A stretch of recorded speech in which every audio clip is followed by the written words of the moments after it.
Da, znam. Nije mi bilo cijele jedne nedelje. A šta ću kada mi je internet bio jak kao jamača? Također želio bih da vam se zahvalim na 50 suba, za mene je ovo veliki skok. Hajde da probamo ostvariti plan 100 smrtnika i nadam se da će vam se svidjeti ime ovoga kanala jer se meni definitivno sviđa. A sada krećemo u video.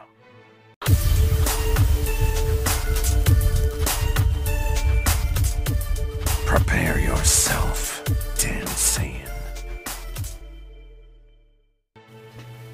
Nakon dužeg treninga, Goku odlazi da upozori ostale borce na androide i pritom pazeći da ne oda ništa što bi ugrozilo Trunksa iz budućnosti. Goku i Gohan su tada bili u Super Saiyan formi kao i u originalnoj priči u Cell sagi, samo što su tog puta mnogo ranije uradili. Kasnije i odlazi kod Vegete da mu sve to kaže i kako da postane Super Saiyanac. Vegeta je živio kod Bulme jedno vrijeme, ali razmišljajući o tom Super Saiyancu nije mogao da izdrži, te je otišao sa planete da bi probudio tu moć. I kao u originalnoj priči, Z borci su se spremali za dolazak androida. Par godina kasnije, Z borci se okupljaju i spremni su da se suoče sa androidima. Za razliku od originalne priče, Goku i Gohan su odličali Super Saiyanca 2 jer su imali mnogo više vremena za treniranje. Ali Goku nije pokazivao tu formu, već je najviše isticao Gohana. Androidi su se konačno pojavili u ovom univerzumu, ali Vegeta nije uništio androide 19, već Gohan jer je bio mnogo snažniji. Ubrzo je i Vegeta stigao te je rekao da će se on pobrinuti za drugog androida. Android 20, znajući da nema šanse protiv njih, otrčao je do svoje laboratorije, ali je lako pronađen. E sada, ovdje možemo da priču nastaviti na dva dijela. Prvi jeste da Gohan odmah ubije androida 20 i da unište čitavu laboratoriju, ili drugi jeste da dopuste kao i u originalnoj priči da se ostali androidi aktiviraju. Mada šta god da se desi, Goku bi samo sjedio sa strane i uživao u predstavi jer želi da Gohan bude taj koji će ovo da riješi. Za ovu priču hajde da uzmemo drugu opciju. Ako želite da vidite prvu, ostavite 8 lajkova kako bih znao. Dakle, kao i u originalnoj priči, Vegeta je insistirao da se ostali androidi aktiviraju, a i ostali Saiyanci su bili u redu sa tim.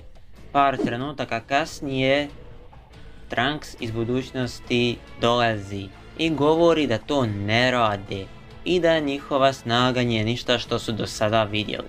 Vegeta je ignorisao to upozorenje, a Goku je rekao da je u redu i da nema razloga za brigu. Trunks je pitao Gokua da li se osjeća dobro i da li ima ikakvih znakova od virusa srca, a Goku je rekao da se osjeća odlično i da nije nimalo bolestan. Razlog toga jeste što Goku nije bio na planeti Yardred, tako da nije imao gdje pokupiti taj virus. Par momenata kasnije androidi su aktivirani i kao u originalnoj priči, Android 17 ubija Dr. Giroa. Budući da je Android 16 aktiviran također, a Goku nije bio bolestan, odmah ga je napao jer je i napravljen da ubije Gokua.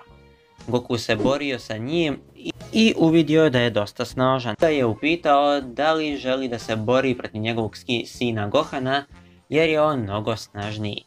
Na što je Android 16 govorio da je njegova misija da ubije Gokua. A tada je Goku rekao da u tom slučaju mora da probije granice.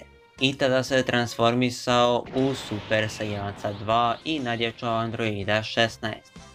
Android 17 i 18 su to vidjeli te su krenuli da mu pomognu, ali su se Gohan i Vegeta našli na njegovom putu. Gohan se transformisao u Super Saiyanca 2 također i nadjačao Androida 17.